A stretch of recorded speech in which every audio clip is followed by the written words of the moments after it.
what the troops go through and the challenges ahead. Maybe they will have a better understanding.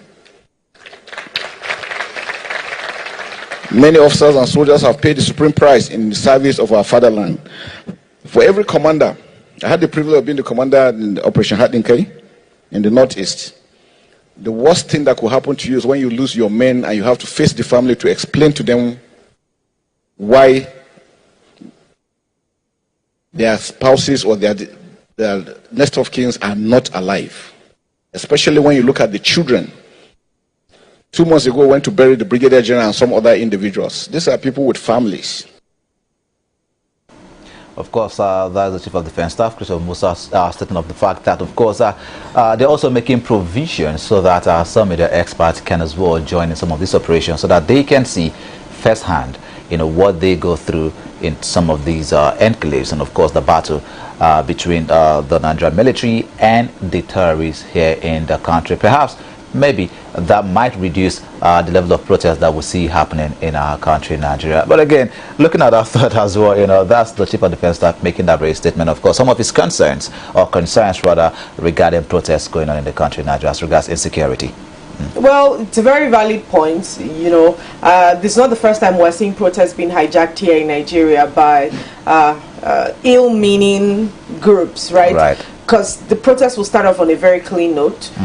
This is our demand, this is what we're doing, and then people hijack the protest. It becomes, bloody, people are being killed, shops are being looted, like we saw in the NSAS protest, and, a few other protests we've had here in Nigeria.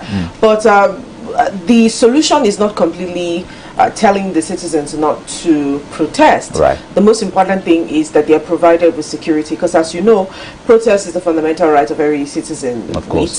We have the right to air out our grievances concerning our government through a protest. So I think that security should also be beefed up in times like this when we have protests. I know for Friday or so, it was a bit difficult to contain that because we had multiple protests in different parts of Nigeria and multiple protests in the same state, in the same country, happening at the same time. So it might have been difficult, for that to be curtailed by the security operatives. But it's important that security is also provided to the citizens while they are protesting for their right on the streets. Very true.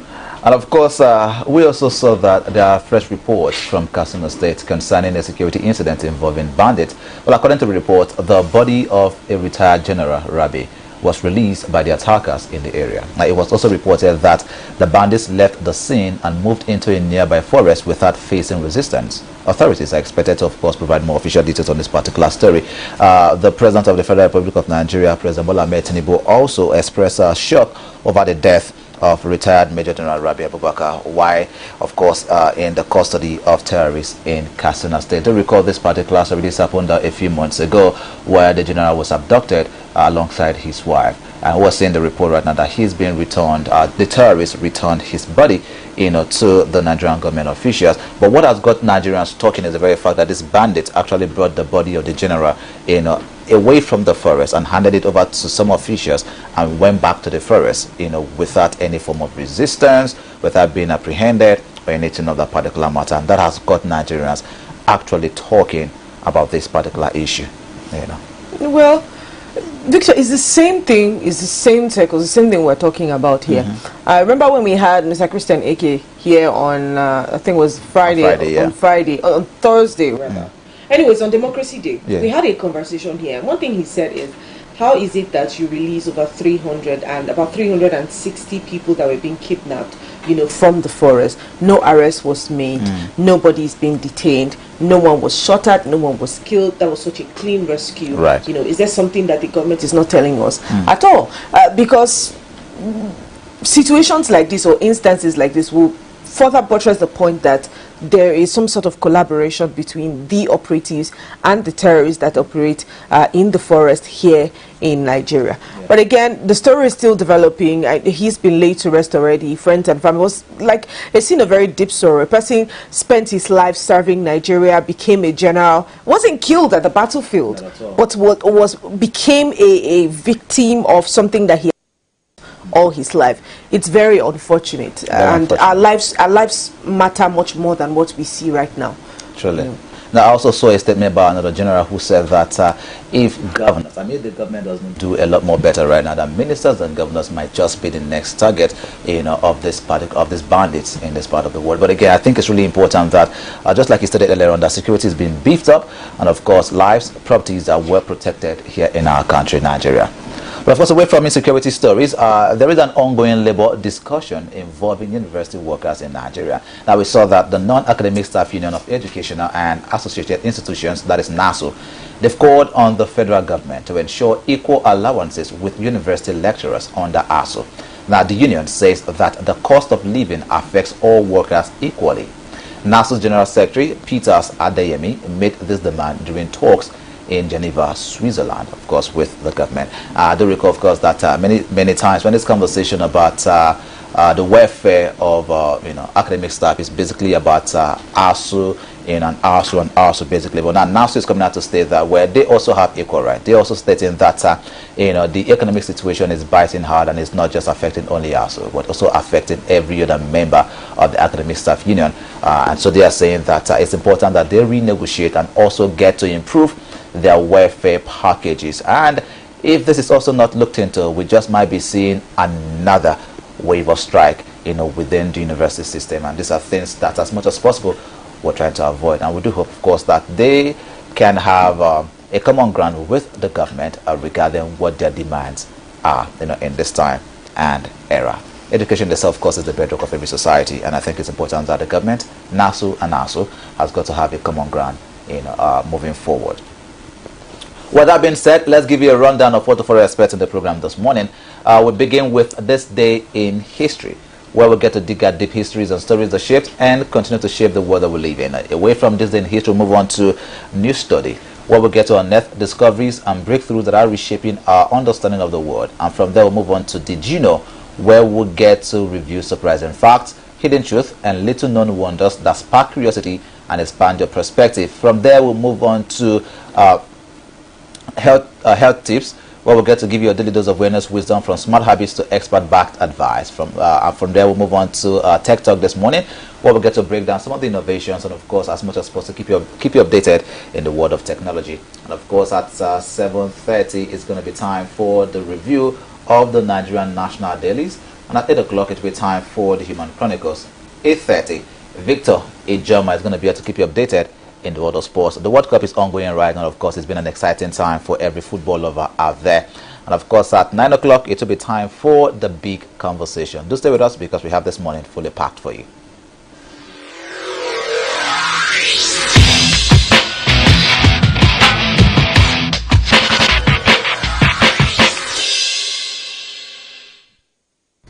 Nigeria's economy, the global markets, what does it all mean for you? From stock market insights to global financial news you need to know. From Wall Street to the main street and, of course, the marketplace. Get the answers you need every week on Business Lens as I bring into focus the stories, strategies, and shifts shaping our economy. No angle is missed as I talk about the business, the people, patterns, and possibilities behind them. Welcome to the Business Lens. Rapid TV, rooted in truth, driven by impact. From the heart of Africa, where dreams are born and passion is boundless, a new wave of talent rises. In La Liga, these extraordinary athletes are not just playing the game, they're transforming it.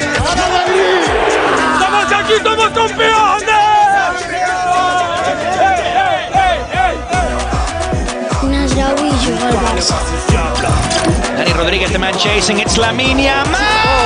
What a magnificent goal that They is! shine on the world stage. Watch as they redefine football, inspire millions, and make history. La Liga, where dreams become...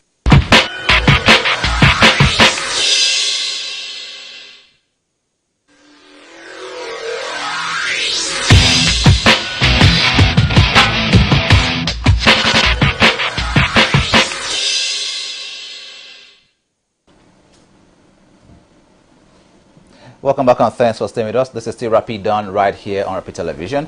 Right now, let us move on to this day in history. And on today in history, June 15th, 1998, following the sudden death of General Sani Abacha, his successor, General Abdulsalami Abubakar, ordered the release of political prisoner. Chief Olusegun Obasanjo was freed from prison on June 15th, and of course he would later go on to win the 1999 presidential election, successfully returning Nigeria to democratic rule. And so on this day, June 15th, 1998, Chief Olusegun Obasanjo was released from prison. Yeah. All right, let's move on to new study. And MIT engineers have built a continuous ultrasound patch, that is the size of a post stamp, sticks to the skin and is able to give internal organs, or sticks to the skin and images internal organs in real time for 2 days straight. And I love how medicine is moving from very invasive procedures to less invasive procedures. Usually, if you want to do, scans for internal organs, for some they're very invasive. Some can actually be very, very painful even. But scientists are starting to look for ways that you can actually do these things without inflicting little or maybe minimal or no pain at all to the patient. So this doctor, he's Zuan Zhao, they developed this groundbreaking wearable bioadhesive ultrasound patch that provides a continuous look into the human body, and it's measuring about 2 square centimeters and roughly 3 millimeters thick. This stamp-sized device adheres directly to a patient's skin, eliminating the need for bulky equipment or a sonographer holding a traditional wand. And the device is successful. When it was tested, right, it successfully generated a high-resolution real-time image of the lungs, the stomach, and the diaphragm as well. They even captured the heart changing shape during exertion and blood vessels expanding. It gave a very precise image to the doctors. And you know what this will do is it can help like for tumors or for fibroid or some of these other things that you'd have to know exactly where it is located to take it out. It becomes super easy, because when you have an image of it at the exact spot, the size, when you are able to determine all of that, it becomes easy to extract that and save human lives. So this is definitely a welcome development, and once it is finalized, these patches could allow patients to track tumor progression, cardiovascular health, or fetal development right from their smartphones. This is the future, if you ask me. Very true. Away from that, let us move on to Did You Know? And on Did You Know, we see that an indigenous tribe from Amazon rainforest recently won a major legal battle against oil companies. Now, the tribe went to court to protect their ancestral land from oil exploration and drilling. Now, after years of fighting, the court ruled in their favor, helping to preserve their territory, culture, and the environment. This victory is being celebrated as an important step in protecting indigenous communities and the Amazon rainforest, one of the world's most important natural resources. Again, on Did You Know? This Amazonian tribe won a legal battle against oil companies to protect its territory. Beautiful. Beautiful. And they went to court in their full traditional regalia. Exactly. I mean, it was beautiful to see. Anyways, let's move on to health tips, which is obviously the next on the list for this morning on Rapid Dawn. And today we're talking about rickets, weak bone in growing children. This is what we call bow legs. Oh. Some sort of, we call it bow leg in Nigeria, but it's called rickets. Okay. And let's talk about it. Now, when growing, bones don't need what they need, or they don't get what they need. Rickets is a childhood disease that affects bone development, causing bones to become soft and weak. Now, it often happens when the body does not get enough vitamin D, calcium, or phosphate. Now, why vitamin D matters? This helps the body to absorb calcium, a mineral that is needed to build strong bones. And without enough vitamin D, growing bones may not develop properly. The signs parents should watch out for. Possible signs of rickets are delayed growth, bone pain or tenderness, weak muscles, bowed legs, or changes in bone shape, and difficulty walking in some children. What actually causes these rickets? The common causes include limited exposure to sunlight. And you remember, the sunlight at the early hours of the morning is where you'd get an undiluted vitamin D. I have always recounted here how, before assembly or after assembly, sometimes while we're growing, we'll be made to sit out to just absorb that into our system. And it's important yet again. Diets low in vitamin D or calcium. So when a person is low on diets with vitamin D or calcium, they now face the risk of having rickets. Now, certain medical conditions that affect nutrient absorption also can be a cause of ricket. Prevention starts early. Parents can help support healthy bone development through balanced nutrition, vitamin D-rich foods where available, safe sunlight exposure. The key word is safe. Regular childbirth or regular child health checkups as well. Strong bones begin in childhood. Rickets can often be prevented and treated when identified early. Paying attention to a child's growth and development can make a big difference. And in this part of the world, most times when people have rickets like this, we automatically just say, oh, that's how he was born, that's how I gave birth to him, this is how he is in our family, this is how we all are.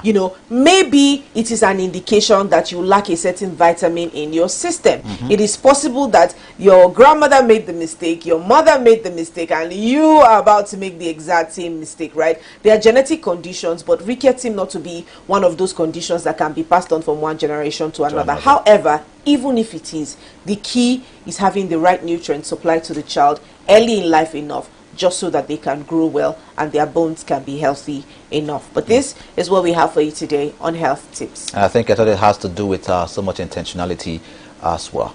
But of course, let's move on to Tech Talk this morning and keep you updated in the world of technology. Now, we see that Nigeria's National Identity Management Commission, what we call NIMC, they've dismissed claims that the country does not have a working national identity database. Well, according to NIMC, the National Identity Database is fully functional, secure, and continues to support identity verification, authentication, and the delivery of government and private sector services across the country. And the Commission described reports suggesting otherwise as misleading and not a true reflection of the situation. Where they went on to say that, the statement was signed first by the NIMC's head of corporate communications, that is Dr. Kayode Adegoke. NIMC also stated that its verification platforms remain active and accessible to authorized users and agencies, reinforcing the role of the National Identification Number, which of course is the NIN, in Nigeria's digital identity system. But this particular update is important, and so it also comes in as NIMC continues efforts to expand NIN enrollment and strengthen digital identity services across the country. Right now, more than 127 million NINs have already been issued to Nigerians and legal residents. And of course, Nigerians have always called on the fact that, or called out the facts, alleged as well that there are no central database for our country. And of course, NIMC is coming out to debunk that, stating that the country has a secured database center, of course, but also allowed for just authorized users. However, away from that particular story, we see that tech entrepreneur and CEO Elon Musk has become the first person in recorded history to reach a net worth of over $1 trillion.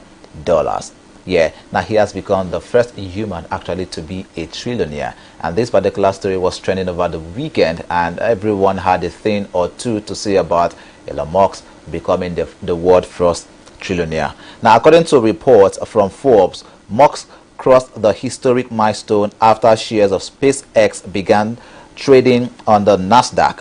The stock opened at $150 per share, above its IPO price of $135 per share, pushing the company's valuation to more than $2 trillion.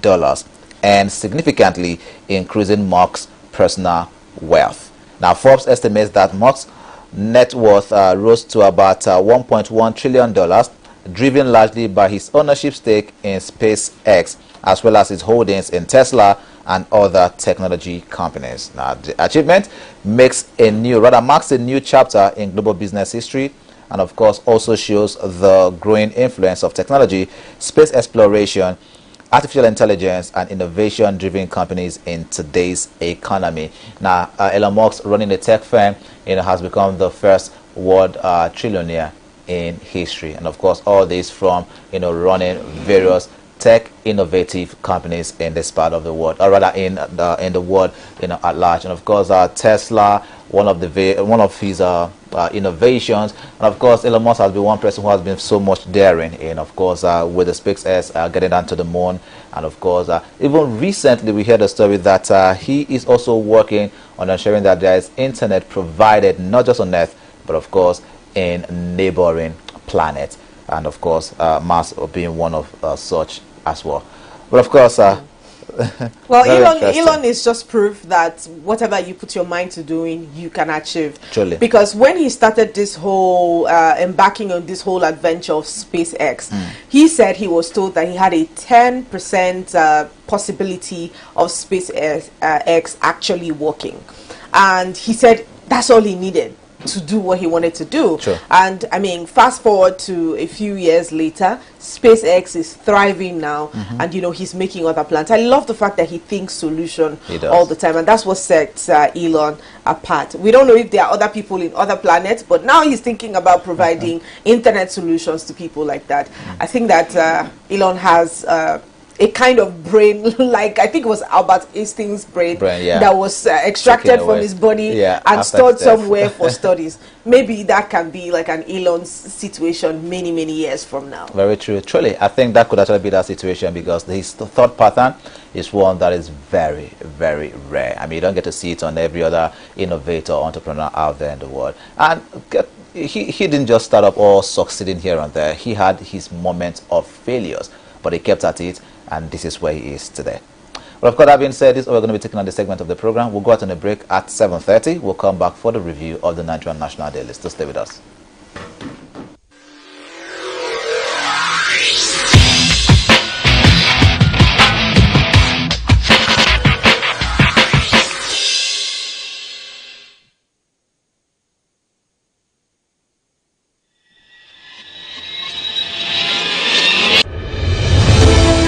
From Lagos to Lafia, from Port Harcourt to Portisco, Nigerians are talking. 2027 is here. We track the candidate and the coalition. We follow the money and the manifesto. We test promises against reality. On security, jobs, education, power, finance, and more. This is not just a campaign platform. It's a public square. We bring you debates, deep dives, and on-the-ground reports with data, not drama. It's the road to 2027 right here on Rapid TV every Thursday at 5 p.m. The road is long. Let's walk it together.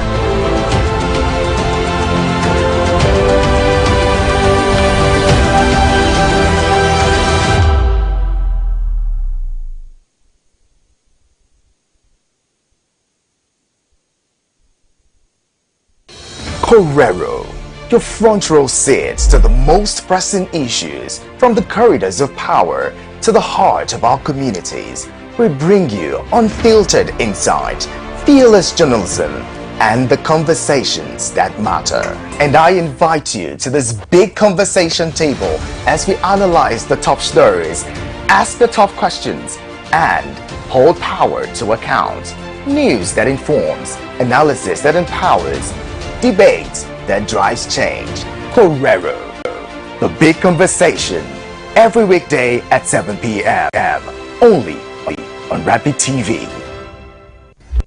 From the heart of Africa, where dreams are born and passion is boundless, a new wave of talent rises. In La Liga, these extraordinary athletes are not just playing the game, they're transforming it.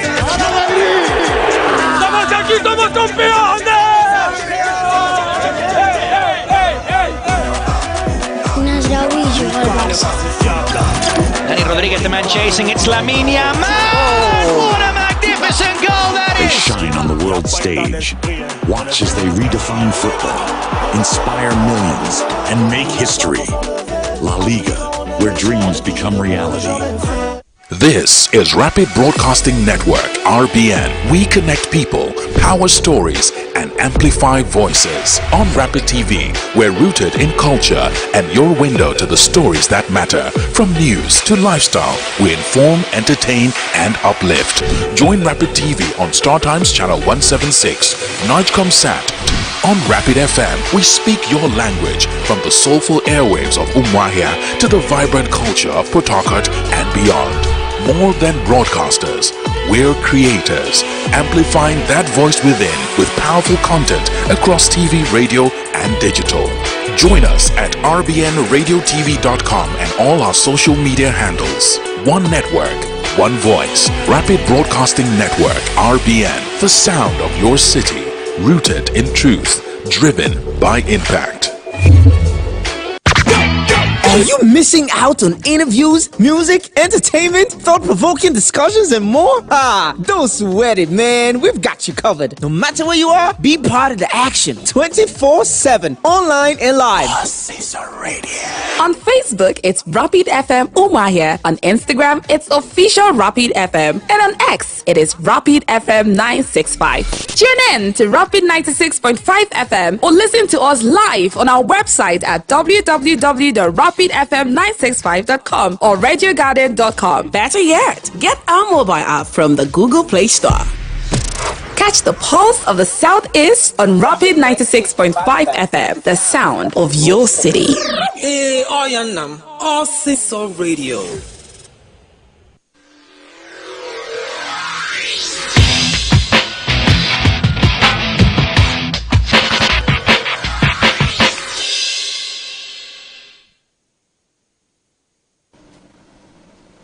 Welcome back and thanks for staying with us. Right now it is time for the review of the Nigerian national dailies, and we're starting with the Punch newspaper. On the Punch newspaper, the bold headline reads, police report, bandits launch over 50 attacks in 1 week. Bandits launch over 50 attacks in 1 week. Well, some detail to that story reads that the federal government spent 57.78 billion naira on security-related projects and operations in the first 4 months of 2026, despite worsening insecurity across the country, with no fewer than 98 criminal incidents, including 51 attacks and abductions recorded nationwide in just 1 week. Now, data obtained from the Open Treasury portal showed that the spending, excuse me for a moment, just to give you some further details rather.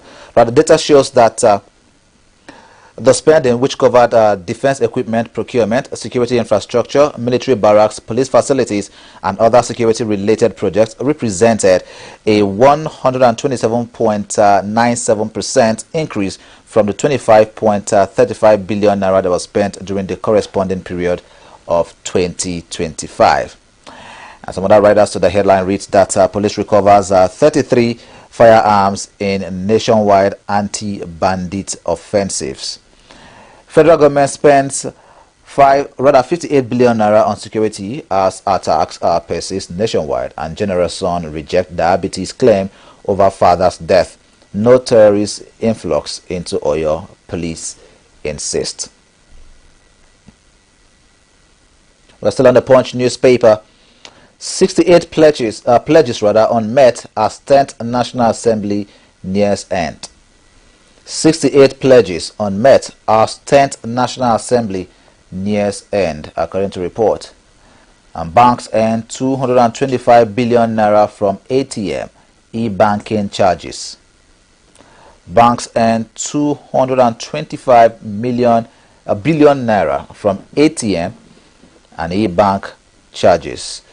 Well, just some further details say Nigerian banks generated over 224.69 billion naira from electronic banking services and ATM card-related charges in the first quarter of 2026, representing a 12.56% increase from the 199.61 billion naira that was recorded in the corresponding period of 2025.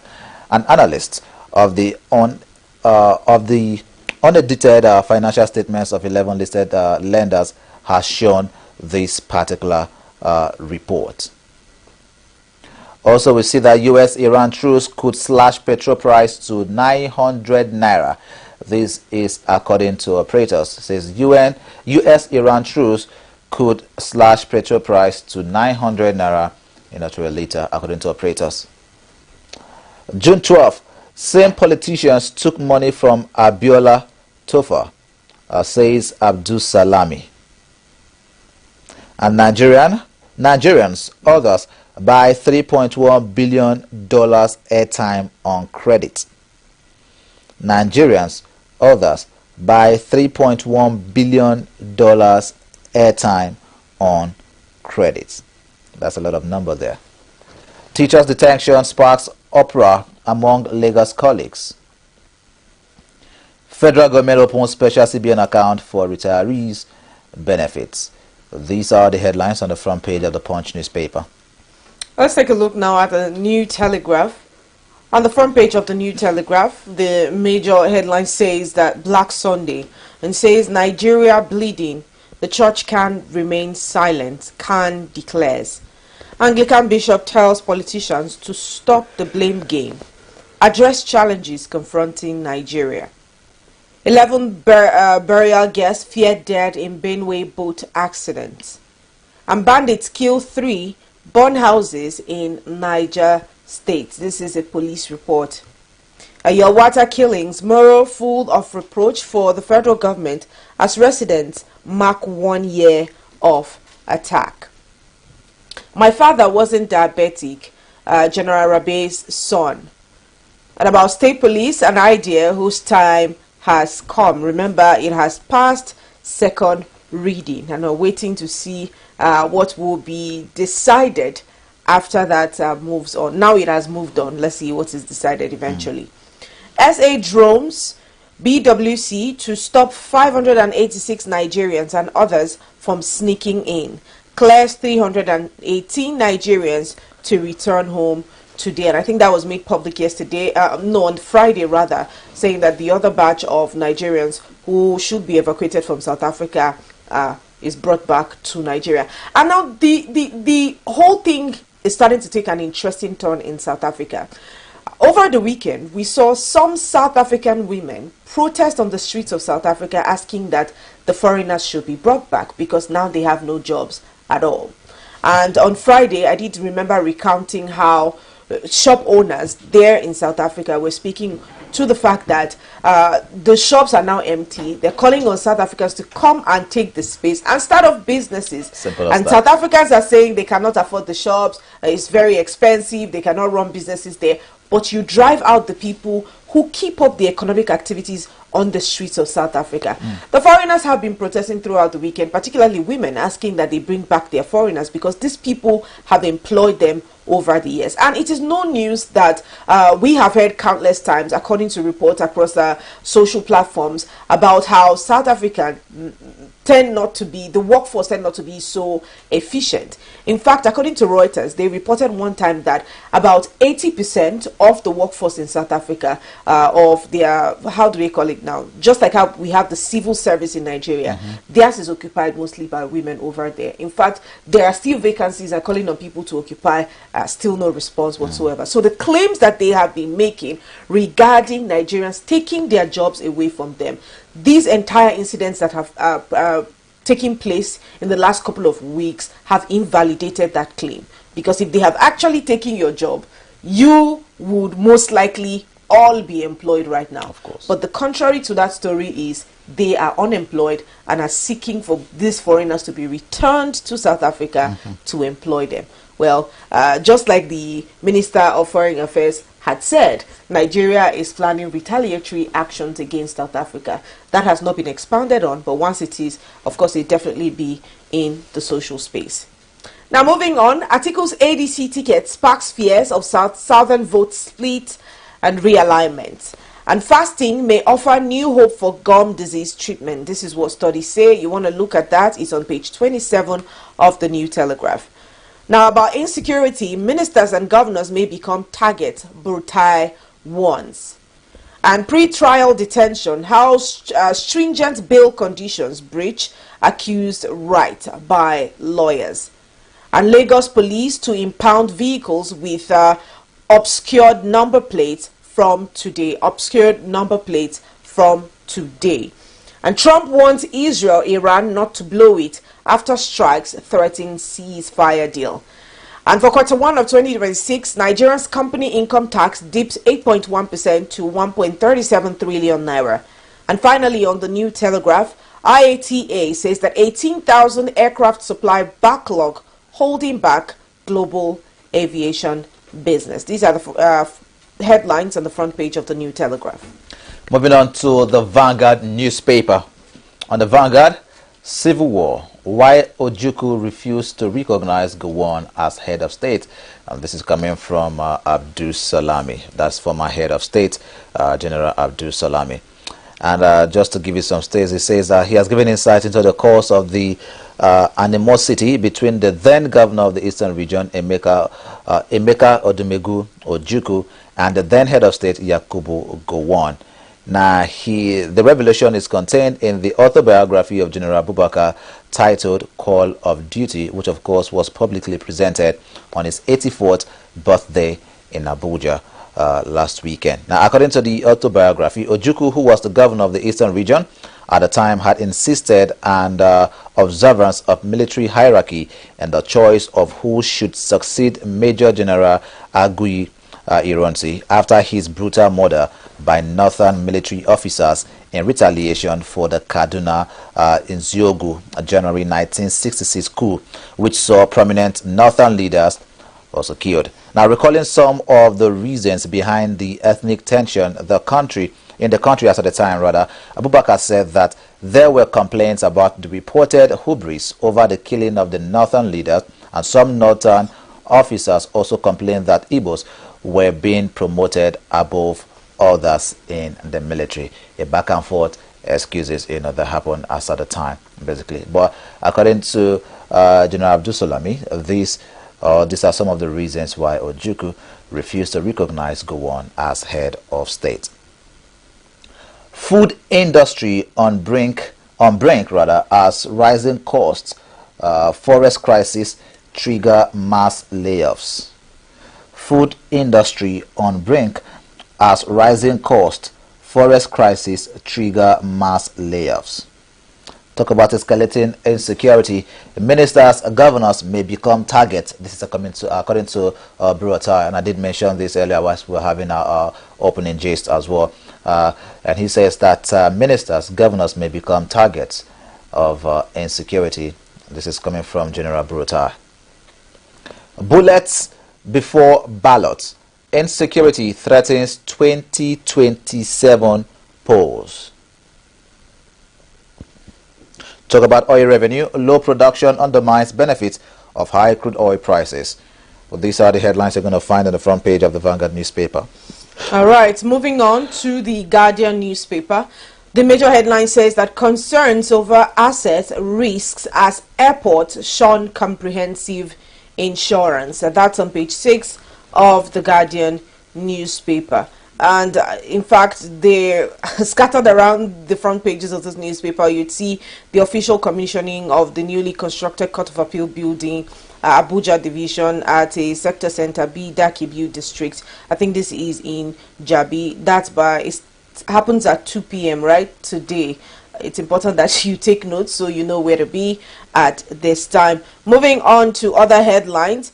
Abacha's circle marked me and 3 generals for elimination, says Abubakar. Abacha's circle marked me and 3 other generals for elimination, says Abubakar. And 1 year after Yelwata killings in Kebbi, revive calls for security overhaul. 1 year after Yelwata killings in Kebbi, revive calls for security overhaul. And one of the most interesting stories on the front page of The Guardian today would be the CIF-CFIN advocates pre-election vetting of candidates' credentials. CIF, CFIN, they are advocating for pre-election vetting of candidate credentials. And sequel to the widespread allegations of massive rigging and attempts to capture the judiciary and INEC, the Chartered Institutes of Forensics and Certified Fraud Investigators of Nigeria has warned that Nigeria was fast becoming a failed state. Now, according to them, this warning was, of course, contained yesterday in a statement by the founder and chairman of the CIF-CFIN Governing Council, Dr. Ilyasu Bashimbaki. And he was following the allegations before and after the just concluded party primaries, with the institute saying that they should not be treated as mere conspiracy theories. It's not the first time we would see that people occupy offices, and shortly after they occupy offices, discrepancies in the certificates that they have provided before the house for screening is invalid. Some of them are even forged, some of them are fake, never went to the school at all. And because of that, they are proposing now that they must be deployed for pre-election forensic vetting of every candidate's academic certificate, the birth records and the tax clearances long before any ballot is being printed at all. And in fact, this is exactly how it should be. It's not placing the cart before the horse, it is the horse before the cart. One of the ways that you verify a candidate to be on the ballot is first running these forensics to make sure that they are within or they are law-abiding citizens. Their certificates are correct, their tax reports are correct before they are even cleared to go to the ballot. You don't clear this after they have gone to or they've gone on the ballot. And honestly, they have said to prevent a failed state, they demand a mandatory real-time electronic transmission of results by INEC and a publicly forensically audited voter registration 90 days before the voting is being concluded. If you definitely want to catch up on that, is on page 30 of the Guardian newspaper, and this of course summarizes the front page of the Guardian newspaper. And also the Nigerian Tribune. Oriri abductions, Bauchi governor visits Makinde, canvasses security architecture rejig. Page 2 of the Nigerian Tribune is where you're going to see that particular story. It reads, Oriri abductions, Bauchi governor visits Makinde and canvasses security architecture rejig. Khan marks Black Sunday, urges action against insecurity in Nigeria. Still on the Nigerian Tribune, outrage spreads over General Rabi's death in bandits' hands. MBF and Mieti Allah, Atiku, Buratai issue warnings. Bandits yet to release our mother, son of Rabi, making that statement. But of course, these are the headlines you're going to find on the front page of the Nigerian Tribune. On the front page of the Nation newspaper, Abacha held Abiola in secret place. Abacha held Abiola in secret place. That's on page 2 of the Nation's newspaper. 26 in race to take vacant Senate and House seats. 26 in race to take vacant Senate and House seats. By-elections hold in 6 states on Saturday. Defense Headquarters avows justice on abducted General Rabi's death. And Nigeria's trade surplus to hit 9 trillion naira in export and import balance. This is on page 19 of the Nation newspaper. And of course, this is all we have on the front page of that. And moving on to the Daily Sun. On the Daily Sun, insecurity, Christian leaders call federal government out. Nigeria bleeding, says CAF. Nigeria bleeding, says CAF. Rather Khan, not CAF. El Buba, Anglican bishop, demands action over president's resignation. El Buba, Anglican bishop, demands action or president's resignation. And of course, still the picture story there, you will see the renewed Hope FCT, President Tinubu commissions Abuja Court of Appeal building to there. Well, these are the headlines on the front page of the Daily Sun. All right, on the front page now of the Business Day newspaper, Business News Nigeria, you'd see that Nigeria's middle class wanted better cars and the Naira had other plans. And according to that report, according to them, realized that they have saved up more hope than cash after arriving at the car lot to be informed that the car nursing for many months to finally own a 14-year-old. I mean, it was just a report talking about the import value of used cars with diesel or semi-diesel engines for Q1 of between 2017 to 2026. There's a graph to that effect over there. Definitely want to catch up on that. Now, Afrexim Bank gets investment grade backing from S&P after Fitch downgrade. Afrexim Bank gets investment grade backing from S&P after Fitch downgrade. That's on page 31 of the Business Day newspaper. Now, the big story there says that early believers in SpaceX cash in big as rocket company goes public. We spoke a bit about that this morning, because when SpaceX rather struggled to stay alive in 2008 after 3 failed rocket launches, few investors wanted to touch the company, right? Nearly 2 decades later, those who took the risk are now reaping from it, one of the biggest rewards in the venture. You find that on page 31. It's definitely an interesting read.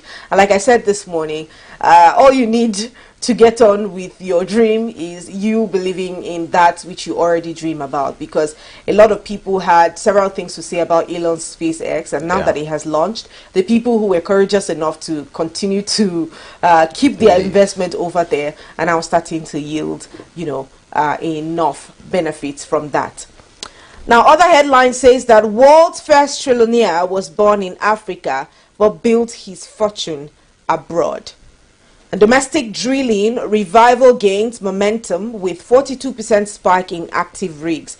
Domestic drilling revival gains momentum with 42% spike in active rigs. And I think these are the headlines you would find on the front page of the Business Day newspaper. All right, moving on to the Daily Trust. On the Daily Trust, it reads, "We buried our father without our mother." This is coming from General Rabi's son. So they buried their father without their mother. Of course, we did read out to you the story how the bandits brought the body of the late general to the government officials, basically. And of course, they are stating that the father was buried without their mother. And of course, finally, on the Daily Independent this morning, Serap sues NNPCL over alleged 5.9 billion naira rebranding costs. Can cause for decisive federal government action over rising insecurity. Why banks swallowed 73% of Nigeria's foreign capital inflows. Experts warn of low investment in productive sector. Bandits being treated with kid gloves, says Sage. It says bandits being treated with kids glove, says Sage. And Babarin Shah knocks federal government over futility of NIN, BVN, voter cards. Atiku slams Tinubu's 4 trillion naira power bond, claims it's a racket. Atiku slams Tinubu's 4 trillion naira power bond, claims that it is a racket. And Lagos launches massive campaign to fight off Ebola threat. Lagos launches massive campaign to fight off Ebola threat. Do recall that we had this conversation as well on Thursday, where we spoke with the NCDC boss, and of course also talked about the 10 trillion naira that was approved by the federal government, for the fight and preparation of this outbreak in the country. Plateau records 5 deaths from 11 confirmed cholera cases. Defense headquarters vows to bring killers of Major General Rabi Abdullahi to justice. Nigerians lament as cooking gas price sparks 62.22% in 30 days. Nigerians lament as cooking gas price sparks 62.22% in 30 days. And we've been having this conversation since last week, and some persons have said they are buying their cooking gas per kg for 2,000 naira. Some says 2,200, some says 2,500 naira per kg, and that is a very, very crazy spike even now as we speak. But we do hope that all of this can be resolved and resolved in time. With that being said, that is all we are going to be taking, or that concludes rather the review of the Nigerian National Dailies this beautiful Monday morning. We'll go out on a break and we'll come back at 8 o'clock. It will be time for Human Chronicles, where we'll get to unveil the story behind humanity. Do stay with us.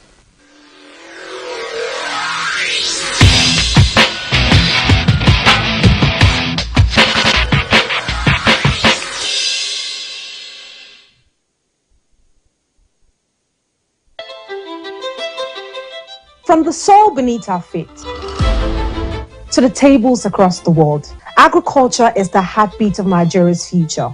Yet challenges persist: limited finance, outdated methods, policy gaps, and untapped opportunities. The Green Line is here to change that. A groundbreaking weekly television feature that connects policy with practice, farmers with markets, and innovation with impact. We dig deep into the full agricultural value chain, from land preparation to mechanization, financing, food preservation, exports, and beyond. The Green Line isn't just a show, it's a national development platform. Join me every Friday at 11 a.m. only on Rapid TV, Star Times channel 176, and online at www.rbnradiotv.com. Meet the men and women shaping the future of Nigeria. Get to know your representatives at the National Assembly. From lawmaking to constituency projects, we'll take you behind the scenes and inside the chambers at the Nigerian National Assembly. Learn about the bills they are championing, the challenges they are facing, and the impacts they are making in their constituencies. We'll also bring you closer to the people they are serving and the stories that shape their work. Join us on NAS Watch every Friday on Rapid Television at 7 p.m. So get informed, get engaged, and get to know the leaders shaping Nigeria's future.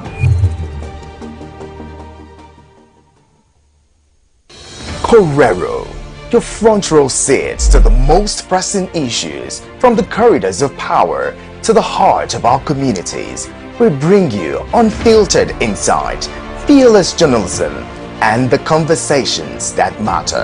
And I invite you to this big conversation table as we analyze the top stories, ask the tough questions, and hold power to account. News that informs, analysis that empowers, debate that drives change. Correro, the big conversation, every weekday at 7 p.m. only on Rapid TV.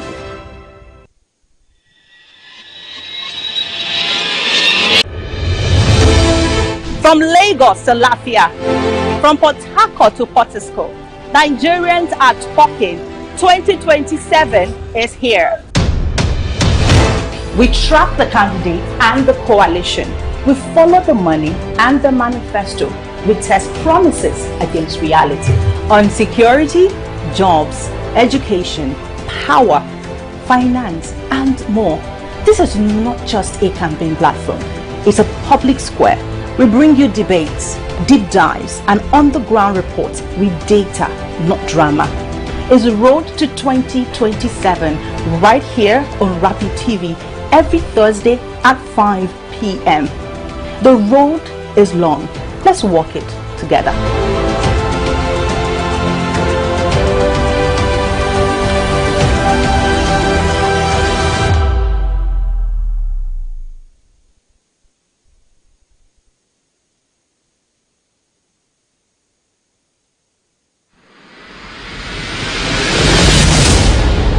Every day, Nigerians pay for services, yet many still struggle to get the service they deserve. When service fails, the cost is trust, the cost is time, the cost is opportunity. I'm Cynthia Yinkeri, and this is Customer Experience 360 with Cynthia Yinkeri, where consumers, regulators, and businesses come together to ask the hard questions and demand better service, accountability, and solutions. Join me on Customer Experience 360 every Monday at 3 p.m. on Rapid TV, channel 176 on Star Times, because service is everyone's business.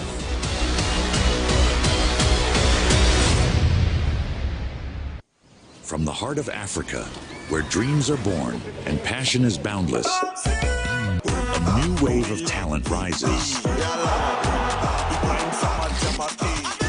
In La Liga, these extraordinary athletes are not just playing the game, they're transforming it.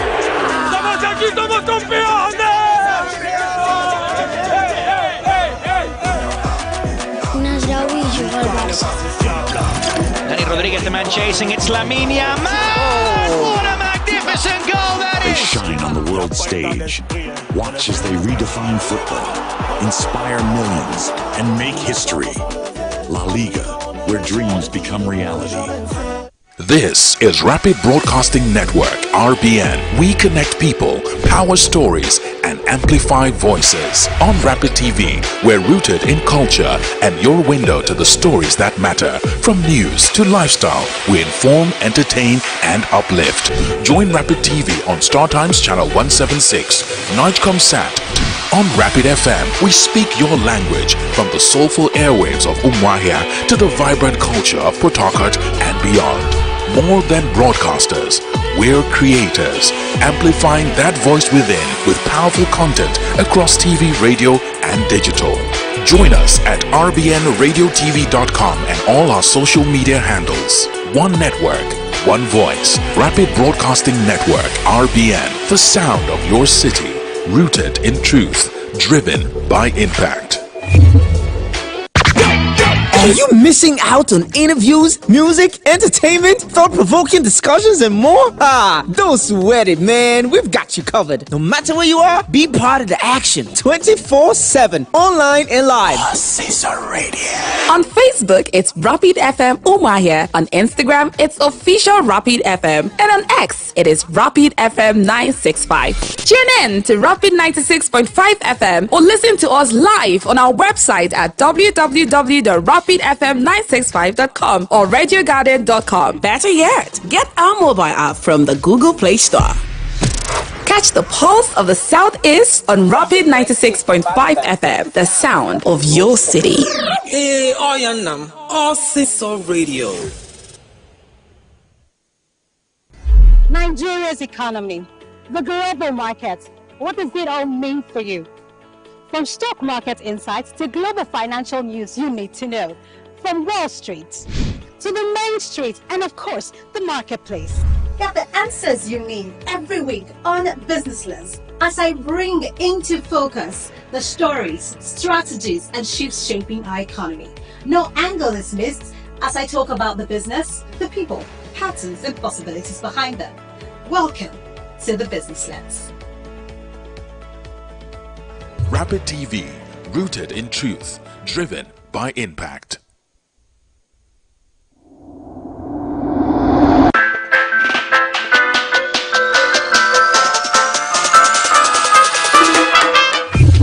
In a world where every swipe, click, or tap is shaping our future, technology is no longer a distant dream. It is the heartbeat of Africa and the world at large. From innovations to gadgets, to startups and digital lifestyles, Tech Up with Victor takes you round. A show that makes technology simple, practical, and exciting for everyone. Join us every week on Rapid TV as we break down tech trends, spotlight African innovators, and connect Africa's digital story to the global stage. Tech Up with Victor, where innovation meets you.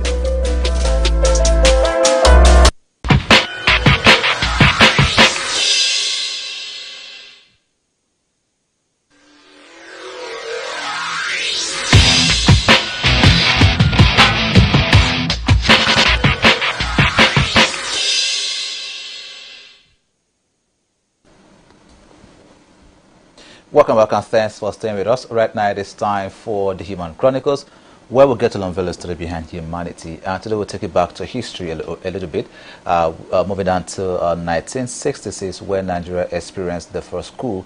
And we're going to be showing you a video that narrates all of the stories, all of the coups that Nigeria has experienced in the past years. Let's go ahead and watch the video together. Arrival of British colonial officers in Lagos, Nigeria was in 1861, the year of the annexation of Lagos. From then, Britain extended their colonial rule to other parts of Nigeria until 1960, when independence was eventually granted. In essence, Britain had colonized Nigeria for well above 100 years. Nigeria gained independence on October 1st, 1960, with Sir Abubakar Tafawa Balewa emerging as the Prime Minister of the new country, and Dr. Nnamdi Azikiwe emerging as the President, and many other distinguished personalities emerging either as ministers or members of Parliament. The country at independence had 3 regions headed by premiers. A 4th region, the Midwestern region, was later created. The regions were equivalent to what we have today as states of the Federation, and the present-day governors are like the premiers of that time. The country went on smoothly, and it was intended that it will continue uninterrupted for many more years and even forever.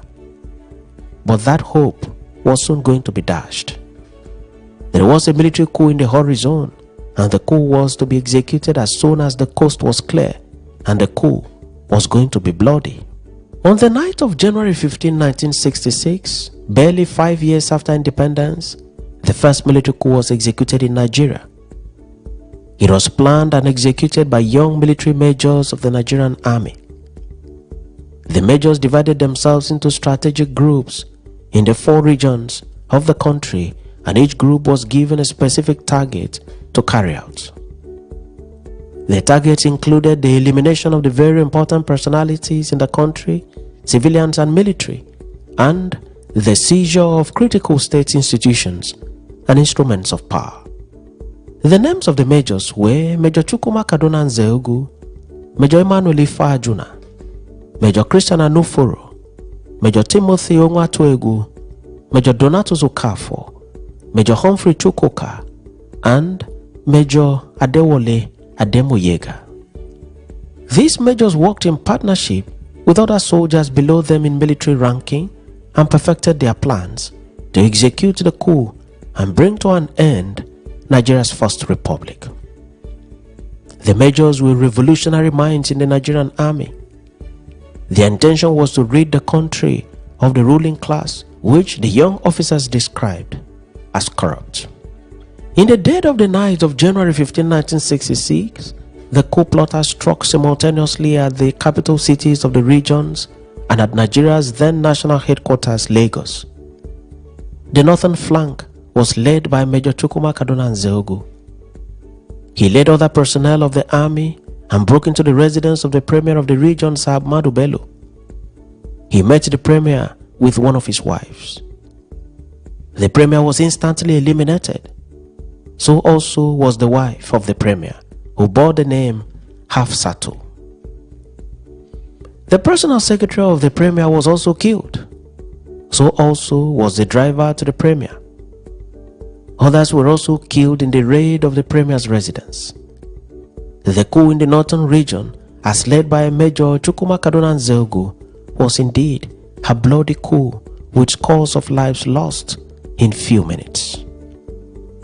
At the Lagos flank, the coup was led by Major Emmanuel Ifeajuna and Major Chris Onufuru, and supported by others. Here, the Prime Minister of the country, Sir Abubakar Tafawa Balewa, was killed. Also killed in Lagos was the Minister of Finance, Festus Okotie-Eboh, Lieutenant Colonel Kor Mohammed, Lieutenant Colonel Ato Unebu, Lieutenant Colonel Pam, Brigadier Mai Malari, and several other officers and civilians. The Lagos operation was also very bloody, with scores of lives lost. In Ibadan, which served as the capital of the western region at the time, the coup plotters shot and killed the premier of the region. Chief Samuel Ladoke Akintola. As noted earlier, there were 4 regions and 4 premiers at the time of the coup. 2 of the premiers were killed, namely Sir Ahmadu Bello, Premier of the Northern Region, and Chief Ladoke Akintola, Premier of the Western Region. Dennis Osadebe, Premier of the Midwestern Region, and Dr. Michael Okpara, Premier of the Eastern Region, were not killed. So much had happened in just one day, and Nigeria was not going to be the same again.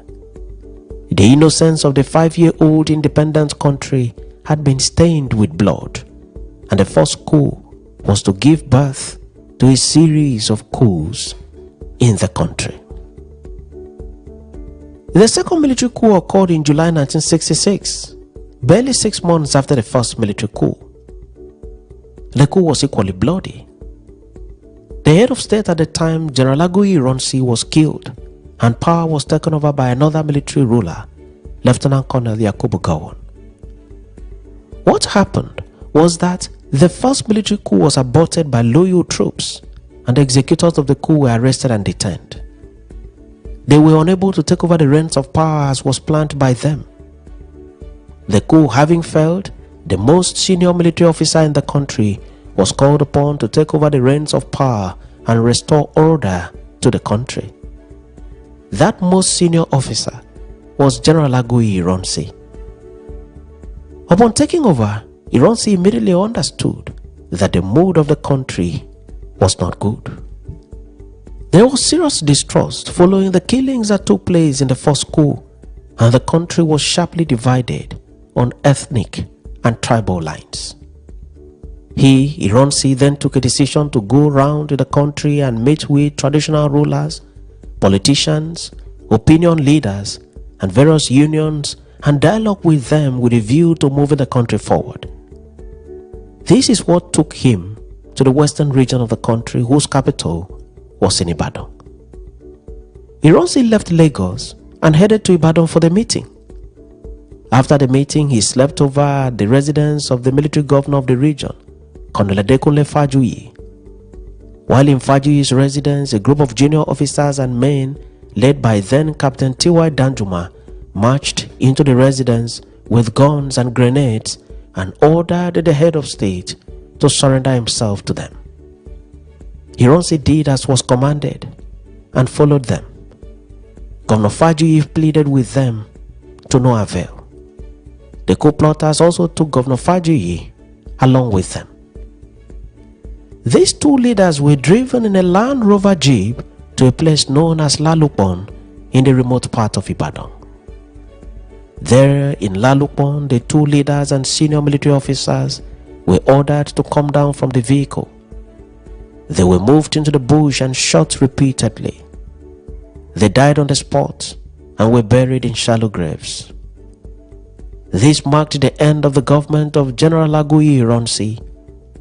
He was an Igbo man from present-day Abia State.